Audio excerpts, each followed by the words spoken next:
Tune into the Salsa Kings Network.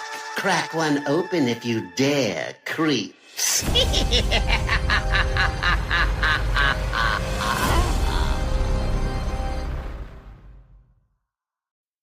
Ryan Reynolds here for, I guess, my 100th Mint commercial.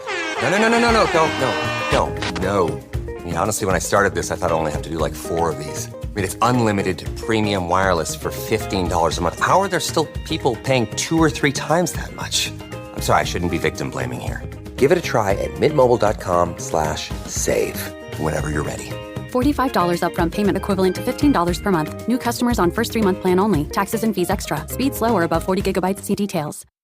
I'm gonna make a leap here and figure this is your first tour out here on the border. It's a very loyal crew you have there. But then I can tell by your record you have a tendency to inspire that quality in people. Sergeant. It's not Sergeant. Not anymore. War's over. For some, the war will never be over. I noticed your ship's called Serenity. You were stationed on Hera at the end of the war. Battle of Serenity Valley took place there, if I recall. You know, I believe you might be right. Independence suffered a pretty crushing defeat there. And some say that after Serenity, the Browncoats were through, that the war ended in that valley. Seems odd you name your ship after a battle you're on the wrong side of. May have been the losing side. Still not convinced it was the wrong one.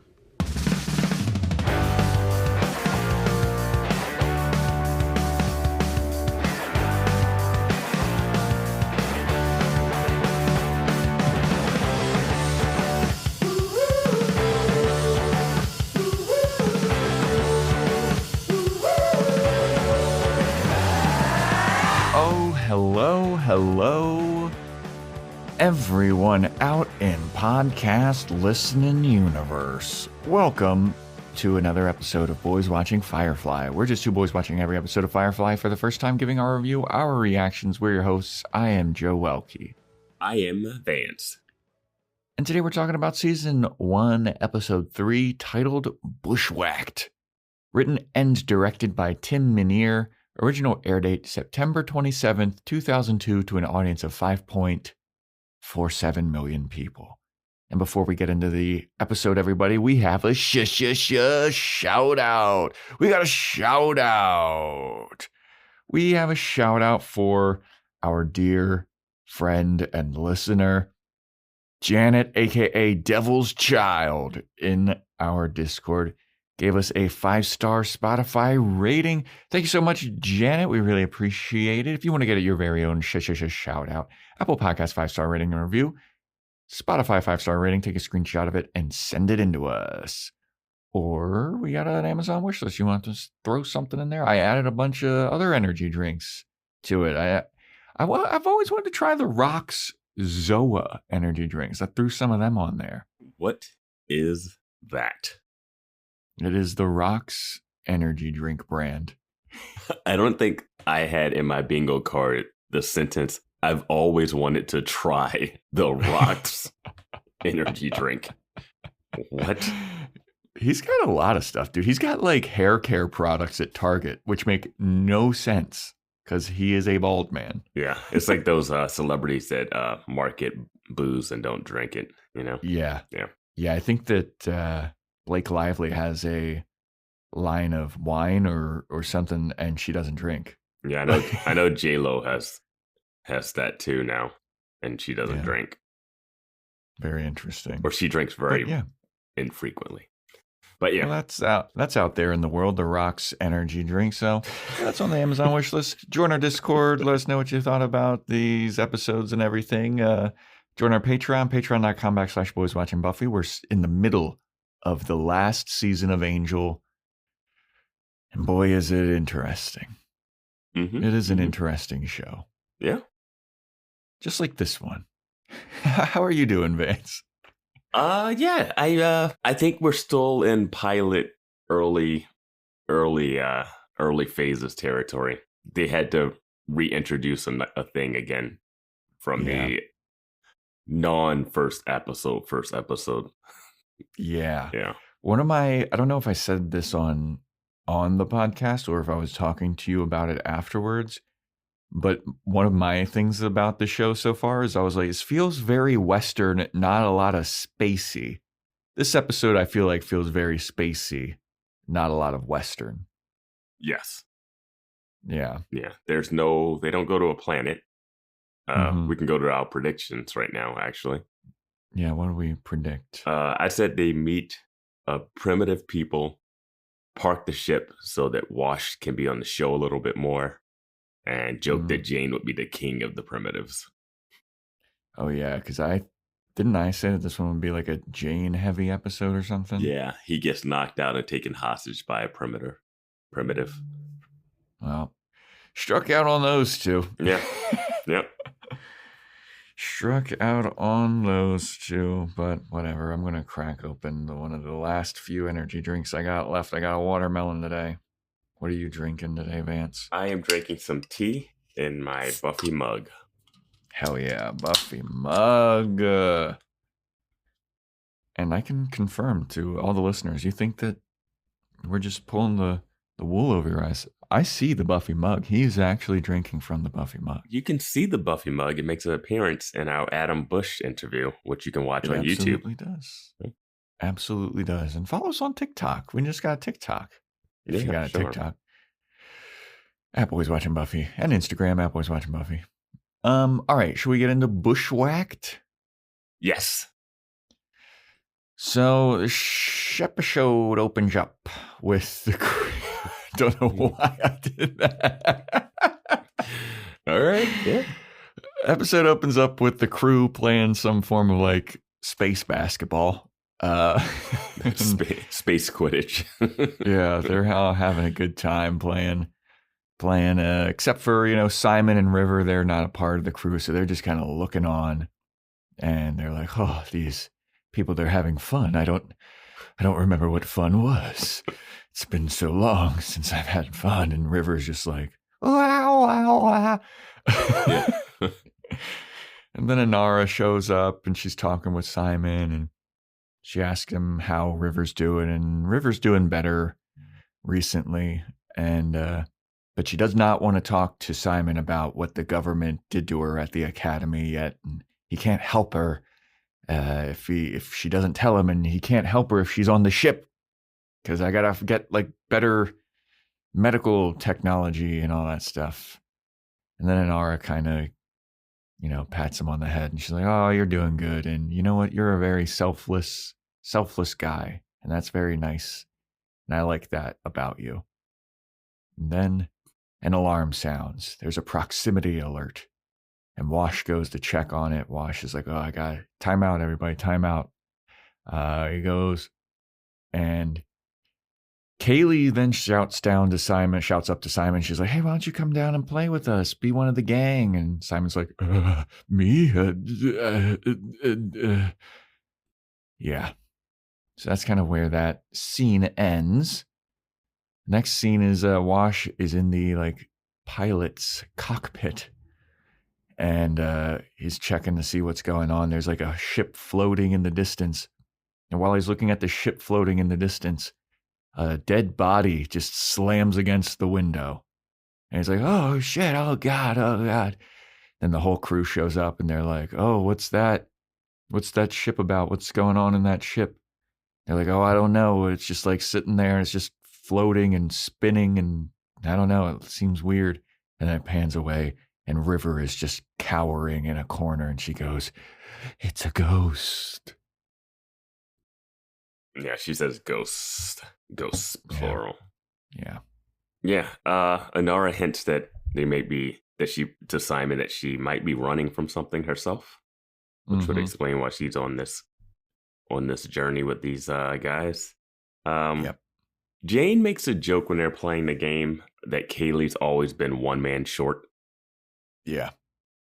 They have an interesting dynamic that I haven't quite figured out yet. I feel like it's like big brother, little sister dynamic. Yeah. Which he likes to tease her a lot. Which makes the what he said at the table that he got kicked off the table from seem like an overreaction by Mal. Yeah. It seems like he's putting her on the shoulder and she's like, and she's throwing the ball, and like they're like jokey, and he's not trying to hook up with her, what you would think a person like Jane would. Definitely. And it's just, it's very interesting there. Yeah. It's we're still trying to figure out some of the dynamics of the show. And I think the show is trying to figure out some dynamics too, because there's some stuff with Zoe, Wash, and Mal that I'm just like, what's going on? Yeah, dude. Yeah. And then we get the theme song. You can take my dick, you can take some shit, but you can't take the sky from me. I fly on Serenity. And then the song is slowly growing on me after it just starts to seep in, but it's not my type of music. But it's starting to be funnier. It's starting to be funny in a weird way for me. What's the opposite of growing on me? Because the song is doing that to me. Mm-hmm. Like, because I fucking hate that song, dude. I think that when we decided that we were going to do Firefly in Discord, people were very split about whether or not they liked the theme song. Because I feel like I remember seeing that about like, oh, this is either the best or the worst theme song. And I'm staunchly on the side of this theme song fucking sucks. And I think it's kind of like dampering the show, like, because I was enjoying these first two scenes, and then I listened to the theme song and I watched the opening credits, and I'm like, ugh, and it just like puts a sour taste in my mouth, and I feel like it's coloring the show for me, and I don't like that. Okay. I'm like, I'll enjoy the next 40 minutes of the show and forget about the theme song. That was only like a minute long. All right. Okay. I can compartmentalize. Well, good for you, Vance. Yeah. I can't. Did you like that it started out with another recap intro thing of the same thing? Just in case you missed the last episode and you're coming in the first time here. I think there's something about this is very nitpicky, and we are known to be nitpickers here. But I think it's something about the transitions between the scenes where it's like that crossfade that makes it seem cheap to me, and I don't enjoy it. But I do enjoy Book being the narrator of it. I think Book has a very nice voice. Yeah, he does. I think you like Book more than I do. Yeah, I like Book a lot. I don't know why. Jane's my favorite character right now. All right, you're problematic. You had the Xander defending. Yeah. We need a Jane debate channel. All right, so we discover that this ship that's just aimlessly floating in space is a converted cargo hauler, and they think somebody theorizes that this ship is like a one-way ship of settlers trying to settle on a new planet, people looking for a new life. And Jane throws out, he's like, I don't think that's what happened. I think there was a mutiny on board, and they threw out the captain. That's who slammed into the window, and all those people killed him. And Book is like, maybe we should report it to the Alliance. And Mal is like, are you fucking crazy, dude? Why? We're going to call the cops? We're a bunch of fugitives on here. And Book's like, you're right. Well, maybe we should at least check the ship to see if there's anybody on it. And Mal is like, you know what? That is a good idea, Mr. Book. That is a great idea. Let's get prepared to see if there's people on it. And then like people walk away. And then I think it's Zoe is like, you really concerned about the people that are on there? And Jane is like, I don't want to go check if there's people. And then other people that are jazzed about checking to see if there's people on it walk away. And Mal's like, no, I'm just trying to see if we can loot this motherfucker because there might be something valuable in there. And then Jane is all in. She's like, oh, why didn't you fucking say that first? Why wasn't that the first thought that you guys had? I know, right?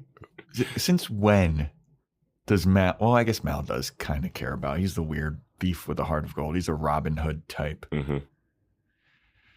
So Simon, at first, he's like, while everyone's getting prepared to go to the abandoned ship, Simon's there. He's like, maybe I should go and maybe I should like bring some medical equipment. And Jane is like, nah, dude, you're too much of a little rich boy pussy to go on this ship. You're a little bitch.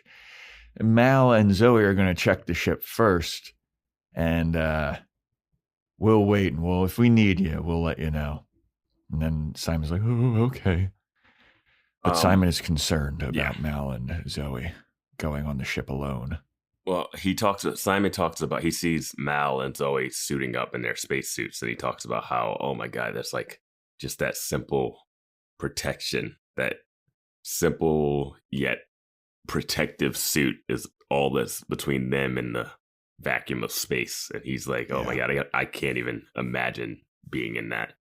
And Jane then talks about the dead person that like hit the car, and it's like, oh, it's attracted to like big things. And he implies that Simon and River are the space trash that are attached to them.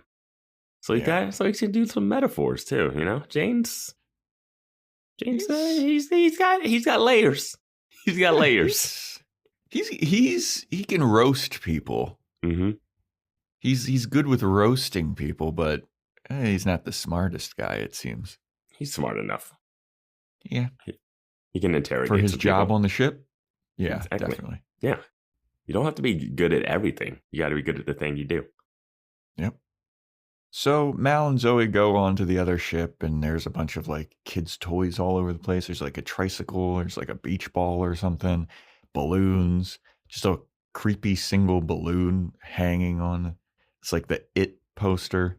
And then they see a full dinner is just like out there, and they're like, this is a little bit suspicious. And they check the engines and the cockpit, and they're like, everything is still running. Everything is left on, but the ship powered down on its own, and there's been no sign of a struggle. Seems like the ship's crew like just disappeared somehow. And then Zoe, she's like, oh, check this out. Here's a personal log in the cockpit. Maybe we should check this out. And she touches it, and it gets all staticky, and then smash cut to River waking up screaming because she is a prophetic little girl. And Simon comes rushing to her, and he's like, oh my God, are you okay? You okay? And she's like, I can't sleep. There's too much screaming going on, Simon. And Simon's like, yeah, there's no screaming. You're losing your shit again. Oh boy. And then Jane shows up, and he's like, Simon, get suited up, buddy. We're going to the other ship. And Simon's like, really? I got to get suited up. I'm going to. He's like, yeah, Mal and Zoe want you over there. I'm like, all right, cool. So then Simon's getting all suited up, and he's like very visibly freaked out because he does not like outer space. As you wouldn't. I wouldn't want to fuck outer space, dude. I feel like in this world, though, it seems like people are traveling and hitting on spaceships, and like that would be part of some type of that'd be part of like your travel training, is how to put on a spacesuit.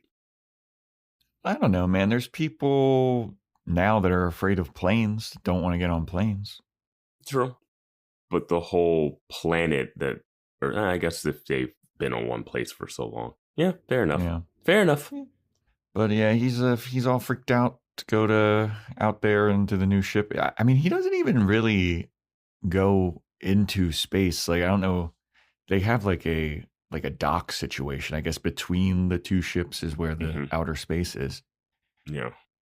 But he goes in there, and he's all panicking, and he's looking around. He's all scared, and he shows up to a room, and everybody's in the ship, and they're all unmasked. They don't have any of their spaceship spacesuits on.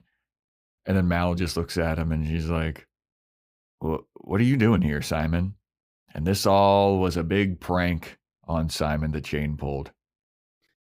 They love pranks on this ship, dude. And Mal doesn't find this prank funny. Yeah. And I didn't either because of the logic of it. Yeah. Now, we see Mal and Zoe wearing spacesuits to go to this ship. Mm-hmm. Why? Why were they in spacesuits and then looked at Simon like he was an idiot for being in his? Yeah. it was just, I don't know.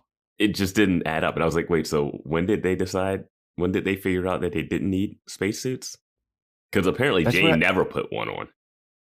Yeah, that's why I was kind of like... And Kaylee's over there now, too. Yeah, Kaylee's there because she's helping Simon get out. Yeah. She's like, oh, you poor thing, you got pranked. Yeah. But when did they decide to... Did they fly? Because I feel like they docked and then went over it and not the other way around. It wasn't like they went over it through space and then docked later. Yeah, I mean, they had like a little walkway between the ships. Yeah. Maybe Mal and Zoe got on the ship and then depressurized it so it's safe or added oxygen or something. I don't know. So then everybody else was okay to do it. But it's just like, it's not that crazy that Simon would have put on a suit to come over there. Well, it is crazy that he didn't know how to put it on. It's on backwards, Vance. I really thought Jane was going to try to kill Simon and put him in a suit, put a hole in it, and just like, oh, Doc messed up and he's dead. Oh, wow. Honestly, he seems like he doesn't like this guy at all. Yeah. I mean, easiest way for an accident to happen is some guy trying to go through space. He's putting on the suit himself. He obviously doesn't know how to do it. Yeah, Jane was like, I don't have time to wait up for you, so you got to put on your spacesuit yourself. And then Simon's like, oh. Even astronauts don't put on their spacesuits themselves. It's like a multiple person thing. Yeah. But so they all see Simon's there, and Mal is like, I never asked you to come here, but while you're here, maybe you can help. We saw on the personal log that everyone left on a lifeboat, so they all should be okay. And since they're all gone, it's totally fine to just plunder and loot their ship. That's logical. They're all left. And then so everyone's like, all right, cool. And he hands out like assignments like, hey, you go to this room. You two go to this room. So then he's left there with Zoe. And Zoe says, hey, from the log, it looks like 16 separate families signed on to this ship. There's no way that there were enough lifeboats to fit all of those people. And this is very suspicious. And Mal is like, yeah, this is very suspicious. And then Wash is like in his room, like doing some kind of scan on the ship, looking what part of the ship might be filled with the most valuables. Yeah, so then they're looking around. They're going to go plunder the ship. I do like that there's like separate 2 instances of Mal being like, all right, cool, this is the plan. And then you guys all go away. And then he whispers to Zoe, like, that's not actually the plan. The plan is we're going to plunder this. And Zoe's like, I think this is suspicious. He's like, I know. That's why I sent everybody away. Mm-hmm. Very secretive captain. Seems like that's what his big move is. Yeah. Yeah. So then Inara goes to check on River because Simon asked Inara to keep her company or whatever and check on her and make sure she doesn't go absolutely crazy. And sure enough, she is gone. She has disappeared. And Inara's looking around like, River, where did you go? And it looks like River's just going to go walk onto the new ship as well. Yeah, and you could tell she's very, flighty and like prophetic because she's not wearing any shoes, walking around on a metal ship. They didn't give her a pair of boots or anything. Yep, and her clothes are so drastically different than everybody they're else's. So flowy. She's got flowy clothes so that the thoughts and feelings can come in. She's a flower child. But yeah, she like stops on the grate and she looks up at I'm guessing is one of the suns or something, and it's just like pouring down light on her. What a great cinematic shot of River. I guess that's it had to just be a light in the ship though. Yeah. It can't be. It's not like they have a sun. I know. I was like, what's it had to be a light here? In the ship. Yeah. So Simon asks Kaylee if she's curious about what happened on the new ship, like that abandoned ship. And Kaylee's like, I don't really know because I'm checking all the engine shit. There's absolutely nothing wrong with this ship from a technical standpoint. Like, I'm the engineer. So I need to talk a bunch of engineering nonsense. And everything seems to be up and running fine. So let's steal it for its space catalytic converters. Mm-hmm. Yeah. And it looks like Jane is looting food. Right, and he's in the kitchen. Or silverware or something in the kitchen. He's looting a bunch of stuff in the kitchen because you see the dining room behind him. Yep. Mal and Zoe go to a room that appears locked.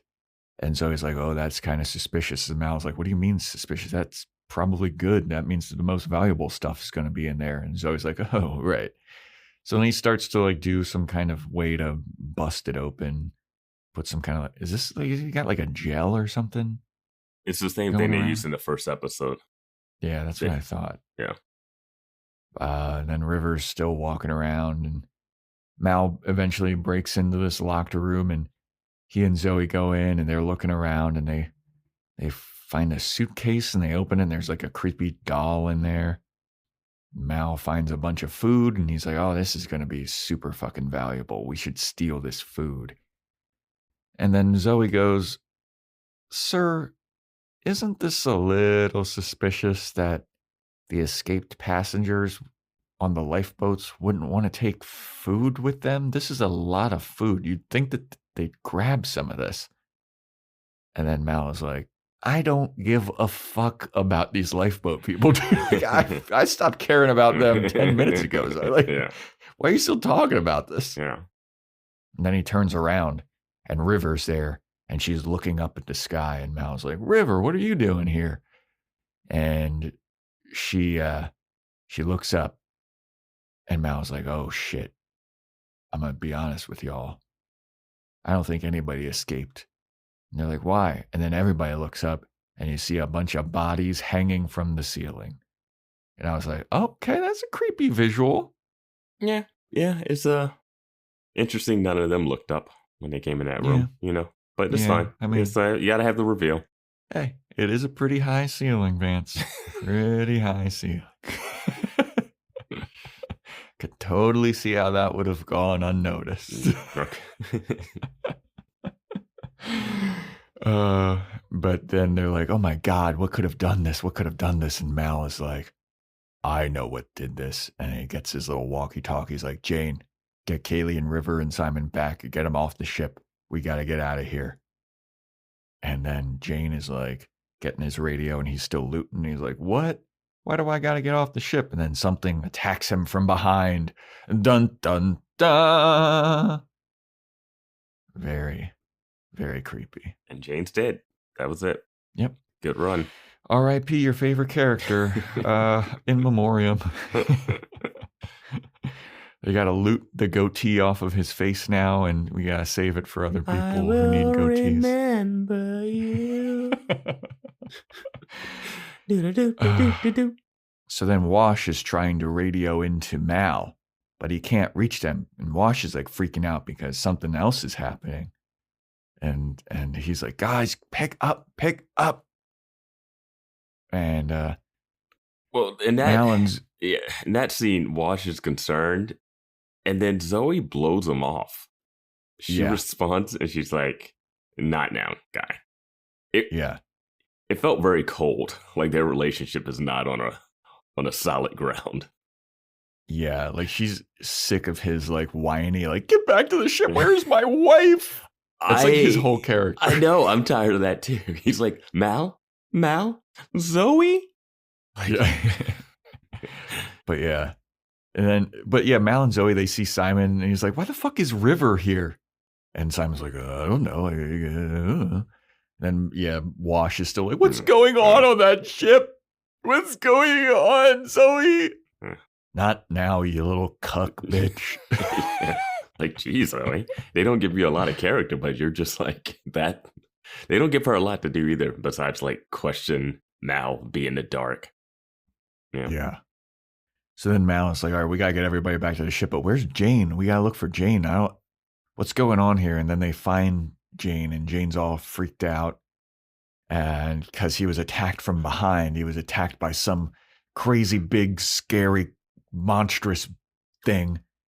And then Mal, he picks up on like there's a guy hidden in the ship in some kind of container, and he takes the lid off of this container. And the guy that's being, I just referred to this guy as New Guy. I refer to him as Survivor. That's a better way. And they do call him that later. Yeah. Yeah. So the survivor is in this little stowaway thing hiding, and he's freaking out. He's panicked. And Mal is like, hey, we're here. We're not going to hurt you. We're here to help. We're not bad guys. The guy's still freaking out. And then Mal's like, all right, fine. We will hurt you. And he just knocks the guy up, punches him. You know that little rabbit punch to the forehead that just knocks people straight out. Yeah, he's got fucking pinpoint accuracy on the button that you just got to press on the jaw. Yeah, even though he hit him straight in the forehead. Dude, that would classic so TV. Bad. Classic TV. Dude, Mal's fucking knuckles would be broken like crazy. That would hurt so bad. Yeah. But anyway, so they take the survivor onto Serenity. Wait. So we're brushing over one of the best moments, one of Jane's best scenes. He talked about how the guy was a big guy. They pull him out, and Simon looks over at him and goes like, "This guy, this is the guy." Yeah, oh yeah. And then Jane goes, "Look bigger when I couldn't see him." Yeah. That's line. That was a great moment. And I wish the show didn't show the person when he gets attacked before the commercial break, because you see the person attacking him behind. You see it. It wasn't just like a shadowy figure. You kind of see the full guy behind him. Or even just a full shot of Jane and then just like a thud and then Jane tumbles to the ground or whatever. Yeah.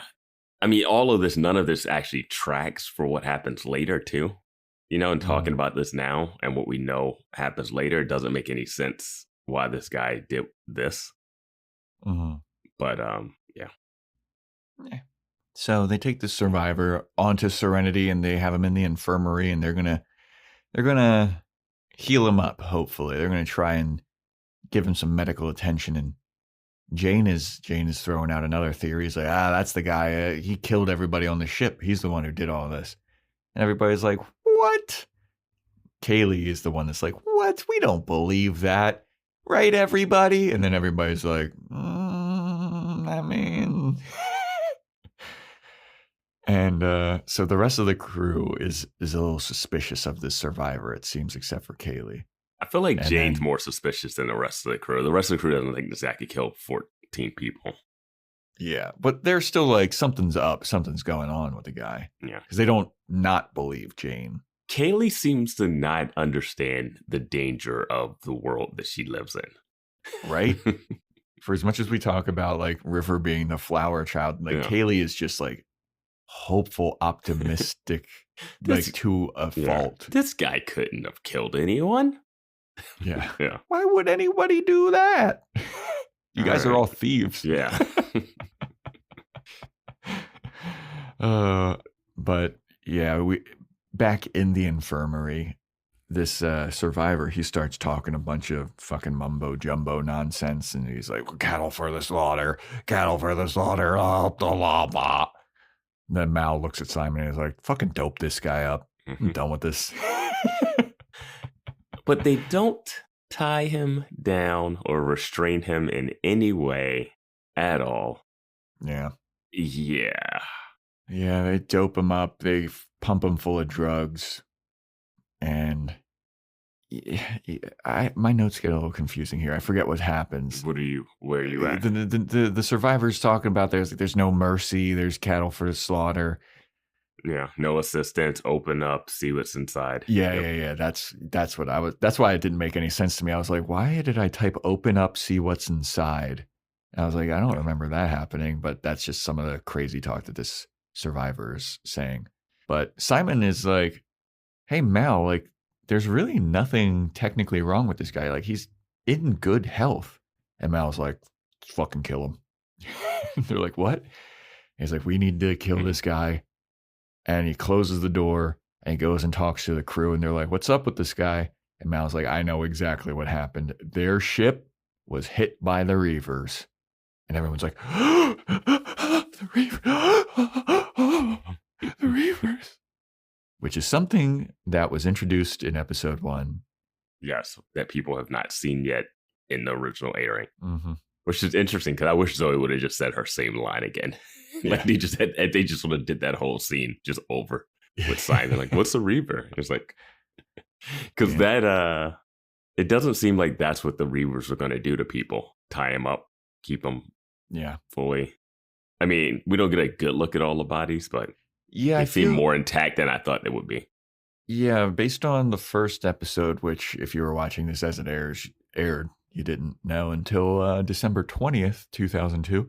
And this is airing on September 27th, 2002. So you had a couple months before you knew what the Reavers are all about. Zoe talked about how like they would like rape and skin and eat the flesh and wear your flesh and all this stuff, and hopefully in that order or whatever. And so right now you're just like, oh yeah, the Reavers. Oh, that sounds scary. Yeah. All right. No. Mal seems to be concerned, so I guess we'll all be scared. Mm-hmm.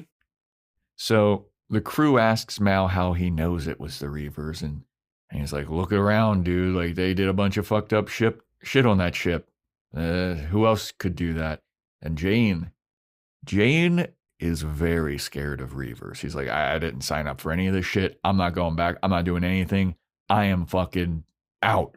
We need to abandon this. We need to leave. I don't fuck with Reavers. Which is a nice little character thing, because Jane is the hothead, like, hey, I'm the tough guy. But he is pissing his pants about the Reavers.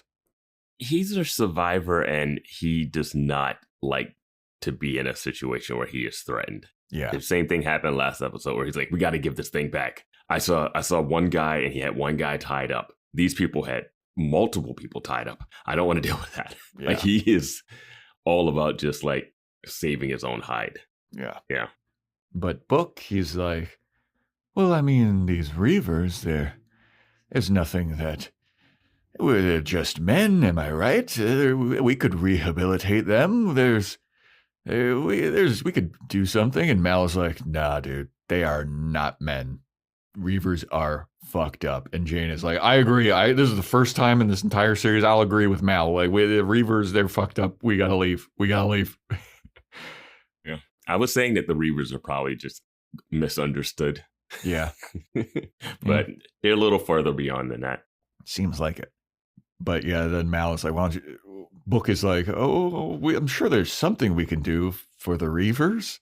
And Mal's like, why don't you say a fucking prayer for him? It seems to be what you do, big dumb dipshit. And Jane's like, yeah, I'm not going over to that ship anymore. I am not looting. I'm done with this. And then Simon's like, I'll go on the ship, kind of showing up Jane. And Book is like, I'm good around dead people. Yeah, I'm good around dead people. I'm around dead people all the time. And Book is like, my sister sees dead people. So yeah. And Book is like, yeah, and I'll go over to the other ship too, because I feel like these people, they deserve a proper funeral. They deserve a good, to be put to rest.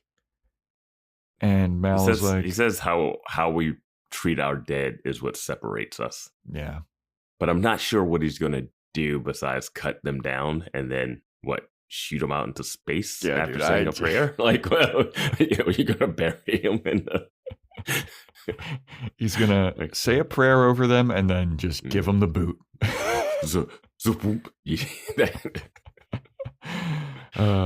But Inara, after Mal agrees, he's like, you know what? Let's do this funeral thing. For as fucked up as how those people died, they deserve what little peace they could possibly get. So yeah, I'll allow this. You can pray over them. And Inara overhears this and she's like, oh, Mal. Wow. It's so nice to know that there's still a little bit of good left in you. That's very nice of you. You're so full of surprises. And Mal's like, you bet I am. I am full of surprises. Because this is the third time in this same episode that he's allowing all these people to go back onto the ship because he has an ulterior plan and motive and something that he knows that not everybody else knows. I don't know how he knows. I guess he knows because the Reavers always do this. Mm-hmm. And I guess he's run into Reavers when he had a ship, but not this crew. Mm-hmm. Because you would think this crew would know the same things he knows. but apparently they don't. Well, I guess Simon and Book wouldn't know, which is who he's sending over there. Simon, Book, and he sent Jane over there too. Yeah, that's what didn't make sense to me, because Jane's like, I am not going over there. I don't give a fuck. Jane's freaking out, and if Jane knew that they were tied to the ship, the thing he's about to reveal, Jane would be even more freaked out. Yeah, that's true. You get the hothead out of the way when you need delicate situations done. Fair enough. Good point. So the thing that Mal knows that nobody else knows, he goes up to Wash and he shows Wash and Kaylee and Zoe that, hey, as soon as we docked with this ship, a booby trap was set. The Reavers do this all the time. They had a little tentacle booby trap. And if we undock from this ship, it's going to explode and we're all going to die. And Wash is like, what the fuck? It's so funny that they somehow have a camera that shows that angle. Yep. Like, why would there be a camera on the ship showing that section? And I remember when they docked, this little thing came on it. And I was like, oh, that's just space docking. I didn't know that's that was what I thought different. too. I thought that was just like regular procedure. Yeah. But no, this is a booby trap. Mm-hmm. So they need Kaylee to disarm this booby trap. And they're like, Kaylee, you can do this, right? And Kaylee's like, yeah, definitely. I totally think I can. And then everybody kind of looks around like, oh, we're fucked. So Jane, Book, and Simon, they're all getting the bodies down from the ceiling. Wash, Zoe, Kaylee, and Mal, they prepare to undo the booby trap. And Inara's writing in her journal while River's like asleep in Inara's bed. And the survivor guy's in the infirmary and he's yelling and he's going crazy in the infirmary. And while he's freaking out, River starts freaking out because I guess she can feel his feelings. And she's so smart that she can feel feelings from across the ship. Yeah. And the survivor, he's freaking out. He starts smashing up a bunch of stuff in the infirmary. And then he grabs a knife from the infirmary or some kind of stake. I called it a blade. Yeah. It was like a long, pointy thing. A stabbing utensil. A cutty stabby thingy. Yeah. Yeah. So, and Book is doing like his final rites for the people that have been killed. And Kaylee disarms the booby trap. And all is good. I saw this happening. I was like, oh, that was easy. All right. That tends to be the way things work in this show, where it's like, okay, this is going to be tense. Let's see how we can draw this out. And let's see if there's going to be another hiccup to the problem. Nope. She cut the red wire, the bloody red wire, and they were free. It just goes perfectly. It's super easy, barely an inconvenience. And then Jane comes in with a hand cart of just one hand cart, and that was everything. Yeah. I thought there was like a ton of stuff. Yeah, I think there was, but I mean, hey, there's only so much room on that hand cart. Well, when Mal was there, he was like, okay, we're going to have to get some people to help us move this. Mm-hmm. And then when they come over the next time, it's just Jane with a cart and no one else has anything. Yeah. And they're like, all right, lock it up. We got everything. I was like, wait, what? That whole ship? You guys aren't going to just like, what is the rush now? You're free from the booby trap. Go in there and loot that place. Yeah. But yeah, Jane returns with the loot and he sees that like the lower deck was opened for where Kaylee was disarming the booby trap. And he's like, what's going on here? And they're like, nothing, don't worry about it. And Jane's like, all right. There will be no drama or tension from this moment at all. Yeah, dude, this is exactly like the last episode, The Train Job. Because we were like, oh, okay, there's going to be some drama here. And I thought that's what the episode was going to be. But no, and then right split from here, it's a new threat and episode. Yeah. It's a very interesting show, man. Mm-hmm. I thought it was going to be a lot more of like, as soon as they were on the ship and that guy attacked them, I thought it was going to be like some alien shit, like the movie Alien. I didn't think it was going to be Alien, but I thought he'd be on the ship and they'd have to track him down, and like it'd be a threat, and it'd be like those dark hallways, and there's steam coming out of stuff, and like, where is he? And he's attacking people, and then he starts tying up people, but he's not killing them because they're main characters. So it's like one by one or something, something like that. Somebody's like looking around, and they're in a long hallway, and you just see the guy like skitter across in the background. Yeah. And the guy turns around, and where'd he go? And I thought that River would play a major role in bringing this guy down. That's what it seemed like. We're going to establish River's, the extent of her powers. Yeah, psychic, healing, feeling, smartness. How many episodes do you think before she starts like drawing quotations, equations on the wall? Dude, yeah, she's going to be writing on the wall within 2 episodes. You absolutely guarantee know that. it. Yeah. And here we have travelers in their natural habitat enjoying guaranteed 4 p.m. checkout at fine hotels and resorts booked through Amex Travel, and they don't even see what's coming at them. We're in. We got the table. Yep, with Resi Priority Notify, they're alerted when hard-to-get reservations open up. Reservation for 2? Save the best for last. Thanks to Amex Platinum, the last day vacation brings yet another experience. That's the powerful backing of American Express. Terms apply. Learn more at americanexpress.com/withAmex. This episode is brought to you by United Airlines. When you want to make the most of your vacation, book with United. They're an airline that cares about your travels as much as you do. United is transforming the flying experience with Bluetooth connectivity, screens, power at every seat, and bigger overhead bins to help fit everyone's bag. And with their app, you can skip the bag check line, get live updates, and more. Change the way you fly. Book your next trip today at united.com. But yeah, they all did this successfully, and then they're like, all right, well, that mission went off without a hitch, really. Everything's fine. Let's just leave, and there we go. But before they can do that, an alarm the theme on the song ship starts sounds. to play. The theme song starts to play, and it's like, no, not yet. We got our loot, we got our booze, but you can't take the sky from me. Everybody get on the Serenity. Blang-a-dang-dang. But yeah, an alarm sounds. And Mal runs up to the cockpit, and he's like, what the hell's going on? What's going on? Why is the alarm going off? And Wash is like, well, because we got some problems. And then we get an announcement that the Alliance ship, there's a big, gigantic, humongous Alliance ship. This is a planet. Yeah. It snuck up on them somehow, and it's dude, because Wash can like see a person hit the windshield. Yeah, like this. Dude, this Alliance ship is enormous, and it looks like it's from their window like 100 feet away from them. Yeah, but just like you didn't get like a proximity warning. Nothing went off. It's just yeah.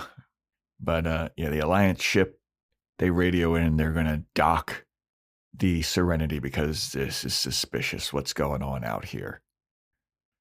So we go on to the Alliance ship, and it's a new head guy that we haven't seen in either of the 2 previous episodes, I think. This guy doesn't look familiar. So this is no. This is a outer border patrol alliance or whatever. And he is just he's looking at the Serenity, and he's like gonna cite them for a bunch of stupid shit, like they got too big of a bumper sticker or whatever he said. Is there actually a baby on board? Yeah. And so then some underling comes up to this head Alliance guy, and he's like, hey, we got an alert for a Firefly that kind of matches. This Firefly matches a description, sir. So let's bring it in for some questioning. I call this Alliance dweeb. Yeah. Alliance narc. Hey, there was an APB out on a Firefly for having a brother, sister. Yeah. No other information. And the ship that the Firefly is docked to was supposed to land in Newhall 3 weeks ago, and it never made it. And so they're suspicious of both of these ships. They're like, what the fuck's going on here? This is weird. We're going to go in and we're going to do a little stop and frisk. We're going to do a little check on this. could be carrying the 2 fugitives we're after, the brother and sister. Is there anything else that we know about these brother and sister? No, it's classified. Oh, fuck. All right. So the head Alliance guy is like, all right, well, we're going to go on their ship, and if anything suspicious happens, shoot first and ask questions later. Yep. So Mal is like, goes down to the crew, and he's like, hey, everybody, we got some trouble here. This Alliance ship, they're going to dock us, and we have to get rid of this loot. We just got to surrender it. And Simon's there, and he's like, so, what about me and my sister? And Mal's like, we're going to act like we got nothing to hide. And Simon's like, but you do have something to hide. Me and my sister. And I will not let anybody take her back. And I am going to... He starts freaking out. Mm-hmm. And Mal's like, hey, bro, chill. We're going to hide in plain sight. All right? Stop freaking out. And Book calms him down, too. He's like, hey, son, calm down. Do as you're ordered. Everything's going to be fine. Book has this immense faith in Mal. Out of nowhere. I know. I don't understand why Book, because Mal has not filled anyone in on any of his plans the whole episode. Yeah. So I don't know why Book is like, hey, Simon, trust the captain. He knows what he's doing. And I wrote in my notes, didn't love Simon's acting in this scene. Did not love it. When he's screaming at Mal and he's all upset. Yeah. I kind of liked him in the first episode where he had the mysterious air and some of their scenes together. This one didn't do it for me. Yeah. So the Alliance boards the Serenity, and they're all just standing in front posing. But you don't see Simon and River. Yeah. So you're like, okay, well, they're obviously hiding somewhere. Like, are they hiding in that one little spot where they put all their stuff that somehow no one can find? Yep. It's like right when you dock. Yeah. And it's just like you move a metal door out of the way. So it's not that secretive, but yeah. Everybody's standing there. The Alliance asks Mal what he's up to, and he's like, hey, come on board. I got nothing to hide. We got this loot here, but that's about it. And then the soldiers are going through all of the ship, and they go to the infirmary, and the survivor guy is in there, and he's just laughing maniacally. He's just freaking the fuck out.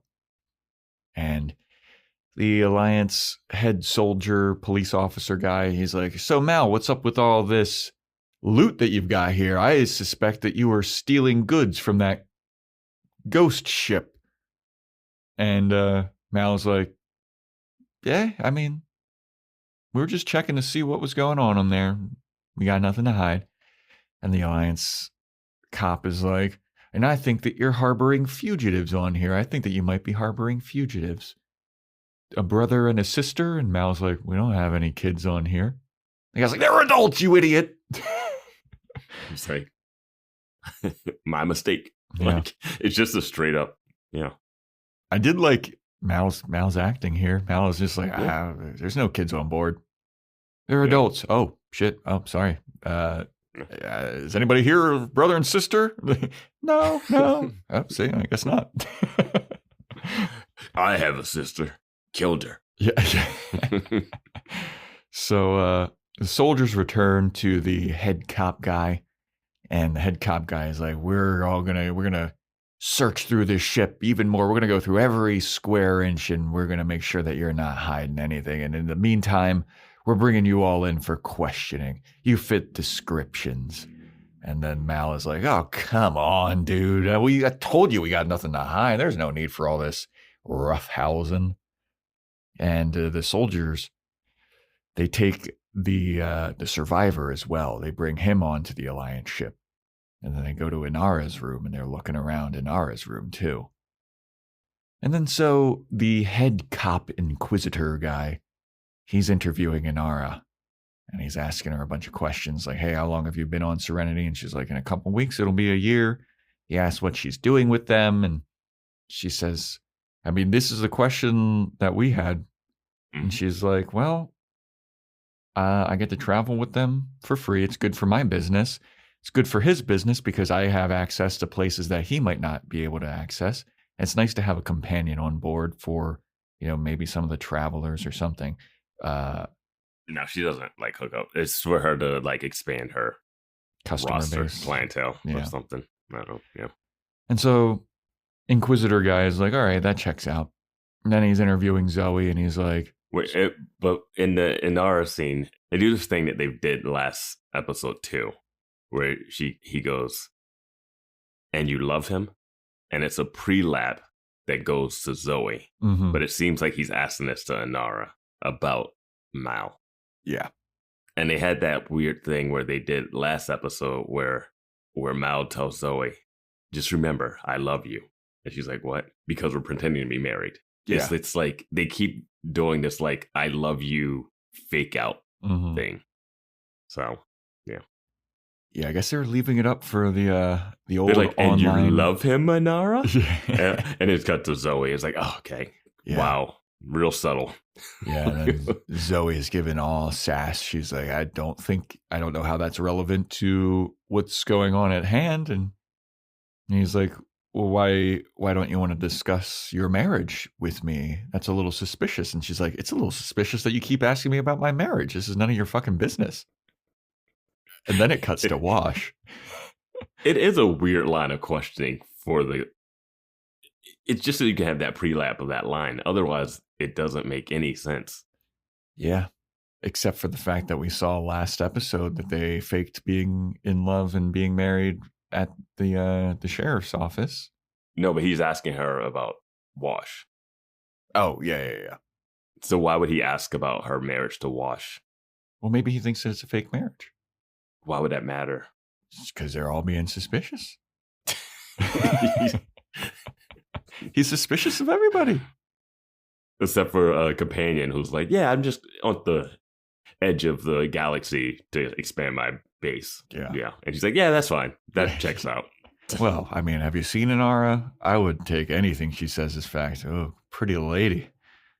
Hubba. I don't know. I'd feel like she's kidnapped or something. Yeah. But Zoe's giving this Inquisitor guy a bunch of sass. She does not want to discuss her marriage, but Wash is more than happy to chat about Zoe. He's like, what did you like about Zoe? And he's like, oh my God, it's her legs. Her legs are fucking amazing. And then the part that's between her legs, you know what I'm saying? Captain, why don't you want to bump it, fist bump? And then also like the stuff that's above her legs too. She got that big old fat fucking tits, dude. Did you fucking want to slop them? And then her face, oh my God, totally. So he's freaking out about how. So is there anything about her as a person that you're like, what? What? So then it cuts to Kaylee, and Kaylee is upset because when they were bringing the crew onto the ship, he called the Serenity a hunk of junk or something, and she took that personally. And so she's talking to this Inquisitor guy about all this engineering mumbo jumbo. And she's like, it has 4 blah, blah, blahs and 17 flux capacitors. And if you think that's a hunk of junk, then I guess the ship's a hunk of junk. But I think it's a mighty fine ship. And then it goes back to Wash, and he is still ranting about how hot Zoe is. And then it cuts to Jane, and Jane is giving them nothing. He's just sitting like leaned back, arms crossed. Like, I am not fucking, I'm not a snitch. It's so funny because the guy, the commander that's questioning him, doesn't even ask the question. He just, it's nothing. I loved it. That was great. And then he's interviewing Book now, and Book, he's like, what is a shepherd doing on this ship? He calls him a chaplain or something. Yeah. Or something. Yeah. What is the chaplain doing on the ship? They keep calling him everything. They're like, your shepherd. Yeah. Like, there's so many different names for him. But he's like, I'm just here having a good time. Everybody's got to get some prayer. I'm just traveling. And he's like, well, it's suspicious that you were on the planet where the 2 fugitives were when they escaped around the same time as this Firefly. And then Book is like, bro, there's a lot of Fireflies. There's a lot of ships leaving from that planet. I don't know why you're suspicious of this ship. Everybody here has cooperated very much with you. Like, I don't get it. And I'm like, oh, Book ain't no snitch either. Yeah, Book is just at a point where I don't understand why he's so... Without the first episode, I don't understand he has like the tie to the group. And even with the first episode, it's... I guess he thinks that Mal's good because he's helping keep River and them safe. So he's like, as long as they're saving that brother, sister from the government, then I'm down. Plus, I get to hang out with Inara. So yeah, who wouldn't want to do that? And apparently Zoe. I mean, have you seen her legs, bro? And the part where her legs connect and the thing between her legs. And he's like, Kaylee's over there. I don't know. You're saying, yeah, fuck Kaylee. She's a tech nerd. once she brushes her hair and gets some of that engine grease off her face, you know. It's like typical, like, oh yeah, she's the tech nerd. Of course, no man would be interested. Like, she's so pretty. Yeah, she's gonna come out of the shower and like, oh, yeah, oh, I never saw you as a girl. There's absolutely gonna be that. Jane's gonna be like, well. He's gonna like lick his hand and like slick back what little hair he has. like do his goatee. He's gonna start combing his goatee. I just find it interesting that Jane's comments about Kaylee is about her not having a guy, but it's not about her getting with him. He's not jokingly flirting with her. He's like, if we were together, you know. Yeah. It's none of that. It's more like some other person. Like, you need to find some other man. Yeah, Jane. It's so interesting. Jane would be like, I feel like a Gaston type, where he's like, why would you want to be with him when you can be with a guy like me? And he just like spits in a spittoon. Just gross. He doesn't like eye Inara all the time, all creepily either. Yeah. Yeah, that is. Yeah, that does seem to be more in character versus. That's more the stereotype of that character in this. It's typical like Joss Whedon. He's flipping it on its head, Vance. He's taking the trope, he's flipping it on its head. They're playing hoop ball, but no one seems to be keeping score. Watch Jane. Jane's gay. Watch Jane be gay. Yeah, that's 100%. Because he's not flirting with any of the girls. Yeah. But I think, I will say in Whedon's world, I don't think at this point he would have Jane being gay be this big, like, coming out thing. You know what I mean? Mm-hmm. Like, he would just have it be like, yeah, Jane's gay. We all know that. Like, it wouldn't be this whole, they wouldn't milk it. Yeah. If they milked it, then that'd be worse than them not milking any of like the train job. Like, you know, the train heist is super easy, but Jane telling his crew that he's gay, what takes like 2 episodes. I mean, they are milking Mal and Inara's backstory. Well, you always do that with relationships. Oh, you do that backstory, but you always gonna. I don't think they're milking it as much as they're just not saying it. I'll go on. I'll say I don't think that Jane is gay. He could be. I mean, he's showing zero interest in the girls. He? He's in fact making fun of all the girls for getting laid or not getting laid. Has there been a Whedon show without a gay character? That's the question. Who's gay on Angel? Everybody. Everybody. Yeah. But the cops, they're still rooting through the Serenity, and they're like looking through, and they're not looting, but they're like rooting through, and like they're scouring every square inch, and then the camera. They're checking under the table. It's like 6 of them in the kitchen, and they all keep checking under the table. I love the extra organization, and they keep lifting up the placemats. Yeah. These little placemats on the table. I watched that and I was like, these extras keep looking under the placemats like they're going to find a brother and sister or some. And then one guy moves a chair out from the table, and then another one moves the chair out from the table. I'm like, no one's under the table, guys. It's like 6 of you surrounding it. It's so funny. They're just doing like a busy work to show that bodies are like moving around. Dude, you were absolutely right. Oh, is he in this cup? No, okay. Is it in the toaster? The brother and sister, there's 2 slots. One could be in one slot. It's like so funny looking. But while they're looking, the camera pans out to reveal that Simon and River are in their little spacesuits, and they're hanging onto the outside of the ship, which I thought was very, very fun. Yes, I mean, clever, smart enough, you know. Another one of Mal's, I'm not going to tell you what I'm up to. Yep, number 4. River, though, is fucking stoked to be outside of the ship. She is looking out into the vastness of space like, oh my God, I can really, this vastness of space is almost comparable to my genius. Almost. But Simon's shitting his pants, dude. He's like, River like looks out and she's like, oh my God, look at all this. Look, it's the final frontier. And then Simon eventually like turns his head to look out to see what River's seeing. And he sees just the infinite darkness. And he's like, okay, everything's fine. Now, are they tethered to the ship or are they just holding on with their hands? It literally looks like they're just holding on. They could be also tethered, but it looks like they just are holding on to like a little bar. Yeah. And I'm just like, that is a problem. Yeah. I mean, I guess I can see River just floating away into space. She's just like, oh, look, a butterfly. She'd like let go. Yeah. It's not a butterfly there. It's just in your mind. Oh, no. Oh, and what's the guarantee that she's not going to start freaking out and panicking and screaming outside there? Right? Yeah. I guess space is calming for her or whatever. I bring you love. Oh, where's River? She's just on another one of her spacewalks. Yeah. But I guess if you were that panicked about being, like for Simon at least, like you would not let go of that bar. You just grip and gorilla grip, my dude. Yeah. But it's that thing where, you know, where you have that fear of heights and you look down and you have that weird like urge to jump feeling that people get. Like vertigo type thing.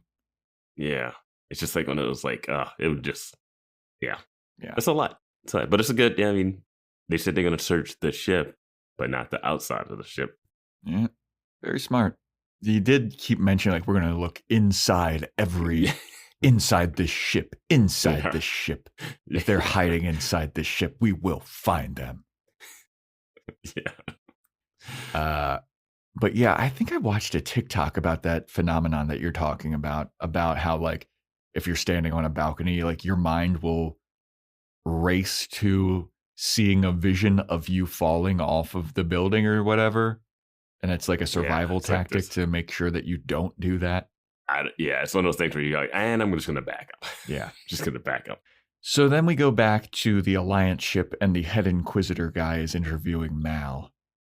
And Mal is like, this must be your first tour along the border planets, isn't it? Because you're doing all of this for show, it seems like. This does not seem like, this is a lot of unnecessary drama that you guys are bringing onto our ship. Like, we've cooperated. I don't know what you want from us, but this is a lot. And then the Inquisitor guy brings up that Mal used to be a sergeant in the Independent Army, and he finds it ironic that Mal has named his ship Serenity because the war basically ended in Serenity Valley. And that's the scene that we saw in the first episode where it's just getting bombed to shit. And it really fucked up the independent fighters, I guess. Mm-hmm. And he's like, yeah, how does it feel to be on the wrong side of history? And Mal I love this line. He's like, I wouldn't say that it's the wrong side. Definitely the losing side, but remains to be seen if it's the wrong side. May have been the losing side. Not sure if it was the wrong one. Yeah. Great line. Yeah. And then the head Inquisitor guy is like, you know what? I think that you attacked that transport ship. I think that you did this. And Mal is like, that doesn't make any sense. Why would we do that? And then the head Inquisitor guy is like, I don't know, but I've seen a bunch of fucked up stuff in my day, especially since the war, because I'm telling you, that survivor that you took off the ship, he had his tongue split down the middle, and I haven't seen anything that gruesome and brutal since the war. And Mal is like, say what now? He's like, yeah, that guy that you brought from the ship, he he sliced his own tongue down the middle or whatever. And Mal is like, oh, where do you have that guy? Because now that you've given me that information, this is worrisome. That guy's going to start getting violent. And the head Inquisitor guy's like, what are you talking about? And it cuts to a scene of like the survivor on a medical table, and he starts freaking out. He slips out his little stabby object and he starts stabbing the fuck out of some cops. And Mal is like, dude.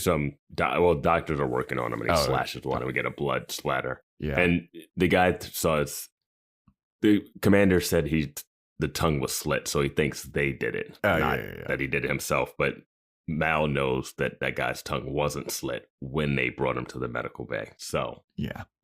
And then so Mal then tells him, he's like, dude, I'm gonna tell you this right now. That ship was attacked by Reavers.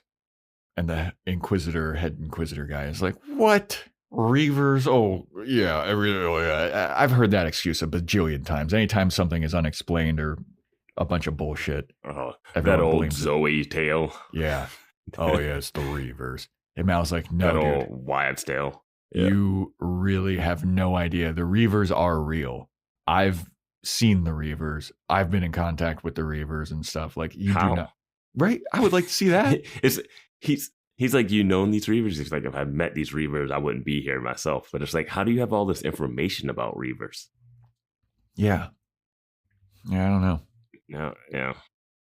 But Mal lays out the Reavers, what they did to this new guy. He's like, look, they fucking killed a bunch of his friends, and they made this guy watch. And because he watched, it's going to make him turn into a Reaver. Like, the only way he can comprehend all of this loss is they broke his mind, and now he's going to become a Reaver. And then very Psych 101. Yeah. Like nonsense, like true crime nonsense. That happens in a great anime called Psychopaths, where like if you are a witness to a murder or something, it makes you like more susceptible to becoming a murderer or a criminal or something. I mean, that's like the beginning of Dexter. His parents are killed when he's a baby, and somehow he's like born in blood or something. It's like it can happen. Yeah. It happening this quickly. Here's my issue with it. It's happening, but for some reason he's going crazy now, but he didn't go crazy enough to kill Jane. He started hiding from Jane. Yeah. He He attacked Jane, but then he started hiding. Yeah. What is that? That's this story. I guess he saw how big and manly Jane was and was like, oh, I'm in out of my depth here. And then he cowered. And then later he became, it seems like the people on that ship were dead for a while versus they just died and you just showed up to it. Yeah. Because this guy should have already gone full feral. Yeah. He had a full ship to his disposal. I don't know why he didn't do anything beforehand, but for the plot of the episode. Yeah, I mean, I guess they did dope him up once he got to Serenity. Like Simon drugged him quite a bit. Yeah, but even before that, like, it's no way he doesn't try to kill Jane based off of what we know of him. Yeah. But the head Inquisitor guy, he does not believe any of this bullshit that Mal is spewing. He's like, take Mal to the brig. Get this guy out of here. Take another brig. And then so Simon and River, I don't know how they know that the coast is clear, but they just return and they get back onto the ship. And River's like, no, I want to go back outside. I want to go out and play in outer space. And Simon's like, hey, stop. We're going to lay low in the shuttle and chill until all this blows over and Mal returns to the ship. I don't know why they go inside. Yeah, I don't know either. Because you can still feel that you're attached to the giant planet-sized ship. Mm-hmm. And until that ship needs to detach, start to float away, and then you're like, okay, we're good. Yeah.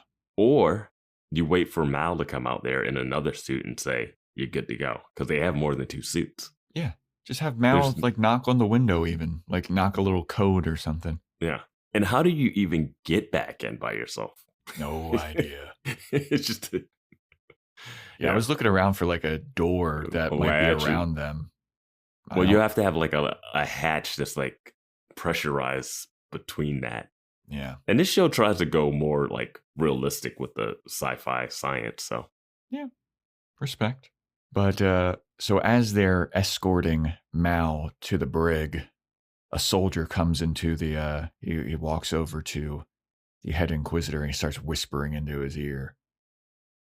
And Mal is like, I know where the new Reaver survivor guy is going to go because he knows that he escaped. And he's like, he's going to go back to my ship. And the head inquisitor's like, how the fuck do you know that? And he's like, because he's going to go to somewhere that he knows. It's like he saw the inside of one room, dude. Yeah. He's at the survivors hunting and he's going to look for familiar ground. And I'm like, so he's going to, what? Dude, he was on your ship for like 15 minutes. He got knocked out and woke up in the infirmary. Yeah. And he just killed a bunch of people in a different ship's infirmary. Yeah. Really, they just like, we don't want to build another set. Honestly, they could keep showing me the same set and I wouldn't know the difference because I assume that all these spaceships look alike. Yeah, he should just be on the big ship and just killing a bunch of random Alliance people. Mm-hmm. Maybe get that narc Alliance dude. Yeah. In the control room. But yeah, like it's that logic doesn't make any sense that he's going back to the Serenity. Yeah, he got knocked out, dragged onto the Serenity, put in the infirmary, woke up, then Mal was like, dope him. So he got knocked out again via drugs. And then he got taken onto the Alliance. Like, what? Yeah. This isn't familiar territory for this guy. Yeah. But whatever. Oh. So while Mal posits this theory, we go back to Serenity and River and Simon are like, let's just go and hang out in the dining room. And River's like, no, wait, do not go in there. Don't go in there. And Simon's like, it's okay. It's okay. Come on, let's go. And River's like, no. Do not do this. Don't do this. And for as much as Simon talks about how genius River is and how in touch with everything she is, he's like, hey, idiot, come on. It's safe. You just trust her. Yeah. Yeah.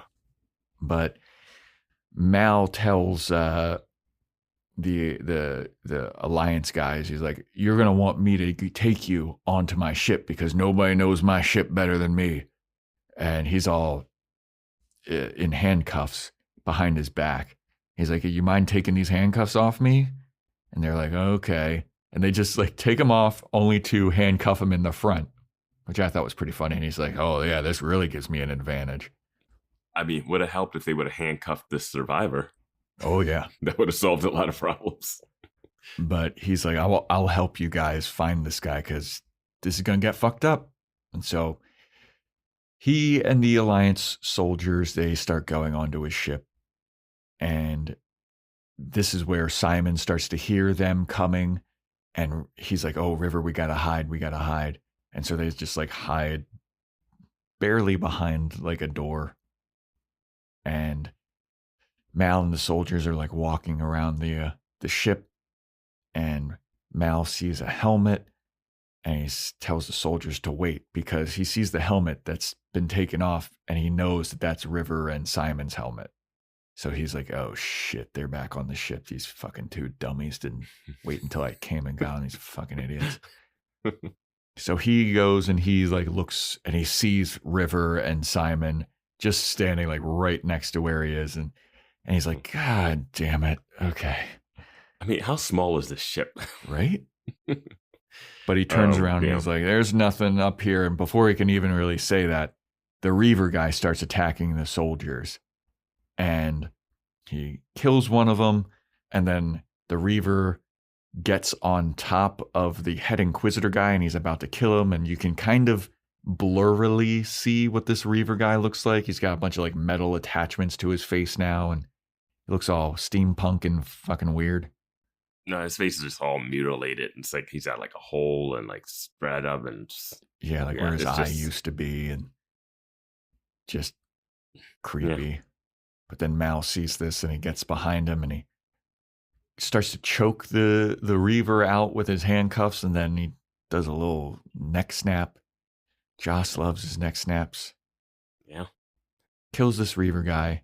The head Alliance Inquisitor looks up at Mal and he's like, bro, I fucking owe you one, don't I? Mal's looking down and I'm like, fucking told you, dude. Again, gotta say, a little anticlimactic. Yeah, I thought there was going to be a bit more of a struggle. He sliced the guy from behind, sprayed blood on the commander's face, and then like got on top of him, and then Mal just chokes him out. Easy peasy. Yeah. Well, I guess he's a new Reaver, so he's not full power, full strength. I think their power is in numbers, probably. But right after this scene, we cut to the Serenity detaching from the Alliance ship. And basically this head Inquisitor Alliance guy, I guess he lets him go because he owed Mal one for saving his life. But they did have to forfeit the loot that they stole from the transport ship.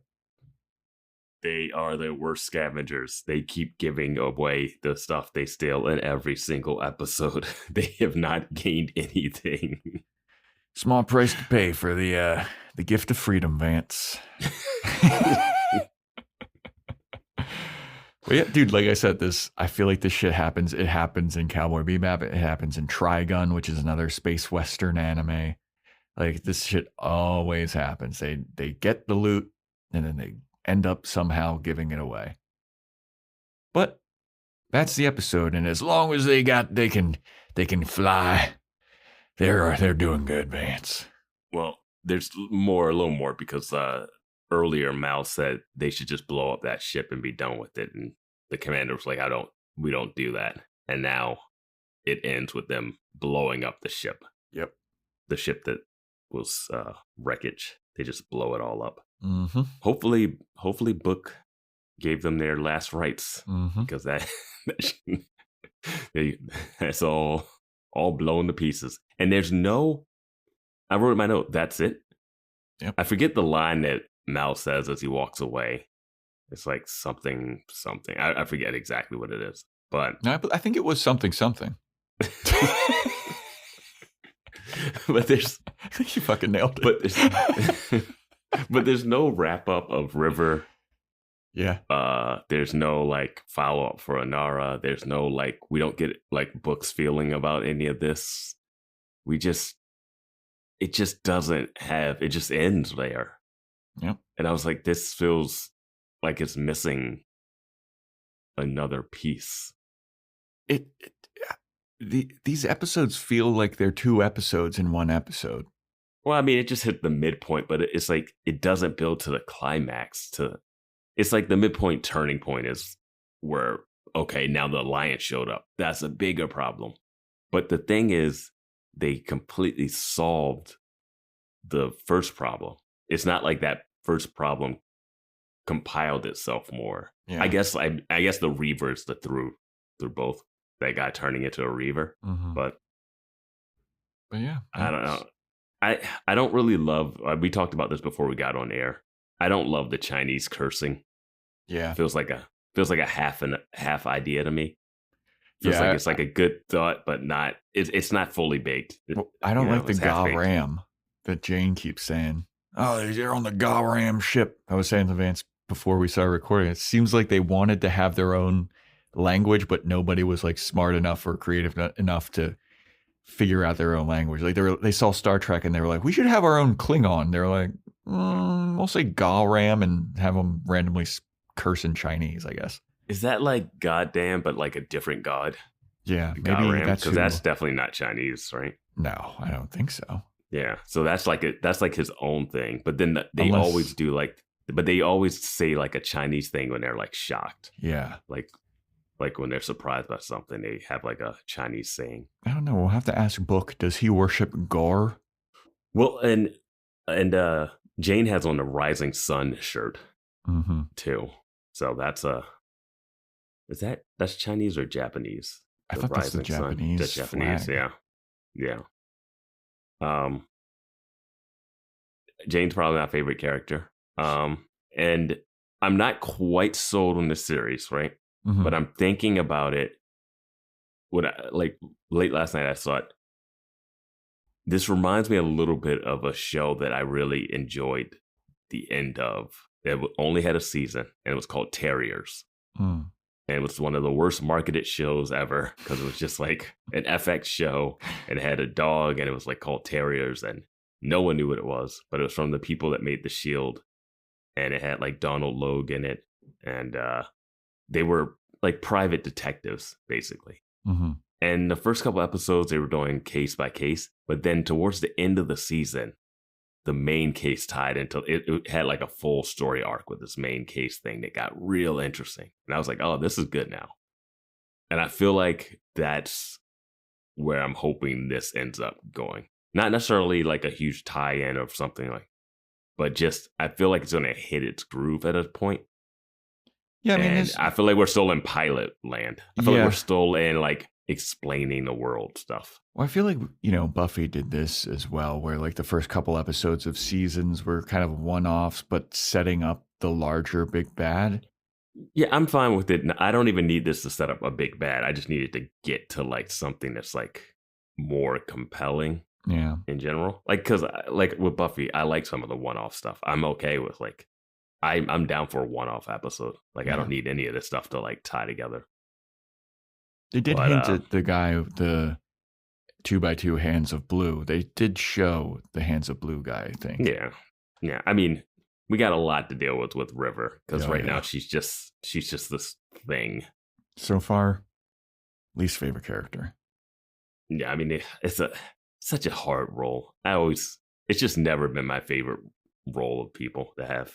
See, I think I enjoy it when it's a bad guy, like Drusilla. Drusilla was this crazy talking, but it's like, oh, that's unpredictable. You know she's chaotic. But if it's a good guy, then it's Drusilla like... took us a while for us to grow on us too, though. I mean, when she first showed up, it wasn't she's talking to herself. Yeah. Like, yeah. But when it's a good guy, I just like don't really know where it leads. Like maybe she can just like touch someone and immediately heal them or something. Yeah, it's just that vagary of, oh, she can feel this one guy's pain but again, it seems like that person has a connection, but we don't get her reaction when that person is killed. Yeah. It seems like we missed an opportunity here to tie River's thought to this or something. Fair enough. But yeah, that is Bushwacked. You got anything else to say about it, Vance? No. Next episode is titled Shindig. What do we think's going to happen in Shindig? Party heist. Ooh, party heist. You think they get dressed up? I think I might have seen a little screen cap. And I think they are a little dressed up in it. All right. I was going to predict that they get dressed up. Damn. Yeah. But I think that is an opportunity to really showcase the characters. I think that here's the Jane prediction of Jane's not going to be able to fit in, and he's going to blow their cover. I'm going to predict that Jane fits in too well. Oh, and it's very surprising to the rest of the crew. Yeah. All right. Well, there you go. That is a wrap, everybody. Thanks so much for listening. Join our Discord. Let us know what you thought of the episode and Firefly as a whole so far. Join our Patreon, patreon.com/BoysWatchingBuffy. We're doing Boys Watching Angel and Boys Watching Movies, our most recent movie. We did Evil Dead 2, so check that out. Be on the lookout. Not quite sure where we are in the timeline of that being released, but it'll be up there. It should be out. It should be out. It should be out by the time you're listening to this. Yeah, it should be out. So check that out. And if you want to get a shout out, shout out, Apple Podcasts 5-star rating and review, Spotify 5-star rating, take a screenshot of it, send it in to us. Join us on TikTok at Boys Watching Buffy, Instagram at Boys Watching Buffy, email us at boyswatchingbuffy@gmail.com, and stay tuned next time for when we talk about Shindig.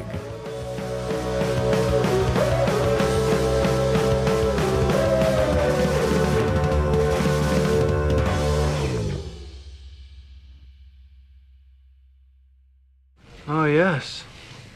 He's a real beast. It's a wonder you're still alive. Looked bigger when I couldn't see him. Tune into the Salsa Kings Network. Crack one open if you dare, creeps.